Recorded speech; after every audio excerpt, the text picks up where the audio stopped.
मृत्यु के बाद क्या होता है और 24 घंटे बाद आत्मा घर क्यों आती है और मृत्यु के बाद 13वीं क्यों मनाई जाती है। क्या 13 दिनों तक मृतक की आत्मा घर पर रहती है। वीडियो एंड तक जरूर देखना। मौत के कुछ घंटे पहले इंसान के पैरों के नीचे से अर्थ सोल चक्र डिस्कनेक्ट हो जाता है, मतलब इंसान का धरती से कनेक्शन टूट जाता है और पेट ठंडे पड़ जाते हैं। नंबर 2, मरने के बाद इंसान का संपूर्ण जीवन जन्म से लेकर मृत्यु तक फ्लैशबैक की तरह स्पीड से दिखता है। अकॉर्डिंग टू साइंस ये सपना लगभग 7 मिनट का होता है। उसके बाद ब्रेन शट डाउन हो जाता है और अंत में इंसान अपने सुनने की शक्ति खो देता है, जिसके बाद एस्ट्रल रिकॉर्ड टूट जाता है, जो कि एक तरह से शरीर और आत्मा का कनेक्शन है, जिसके टूटने से आत्मा शरीर से मुक्त हो जाती है। नंबर 3, लंबे समय से शरीर में रहने के कारण वो बॉडी को छोड़ने से मना करती है। वो फिर से बॉडी में प्रवेश करने की कोशिश करती है, लेकिन वो असफल रहती है। जैसे हमारे लिए किसी की मृत्यु को स्वीकार करना मुश्किल होता है, वैसे ही आत्मा भी शरीर की मृत्यु को मानने से इनकार करती है। नंबर 4, शरीर को छोड़ने के बाद आत्मा बॉडी से 15 फीट ऊपर हवा में तैर रही होती है। वो अपने परिजन को रोता हुआ देखती है। उसके बारे में बोले गए शब्द उसे किसी शोर की तरह सुनाई देते हैं।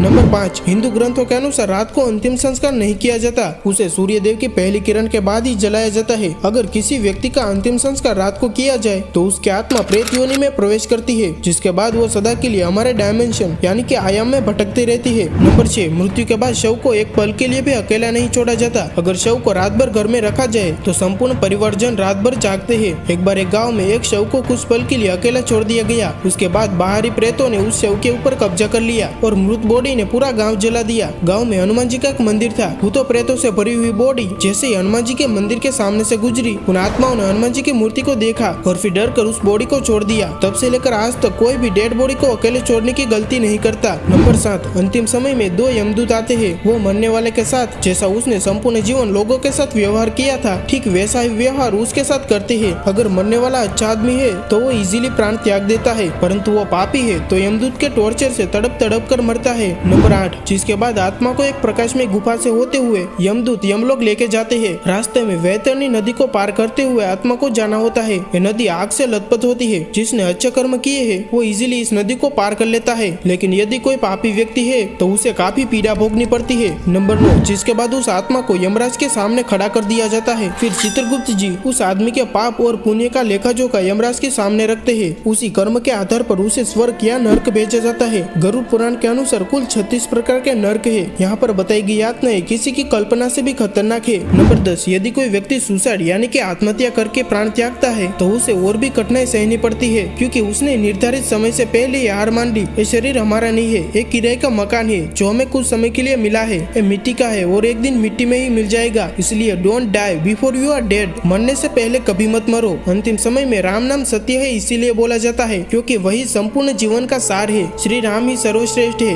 वही सत्य है। तो दोस्तों, वीडियो पसंद आए तो वीडियो को एक लाइक और चैनल को सब्सक्राइब जरूर करें। और नेक्स्ट वीडियो कौन सा टॉपिक पर चाहिए हमें कमेंट सेक्शन में जरूर बताइए।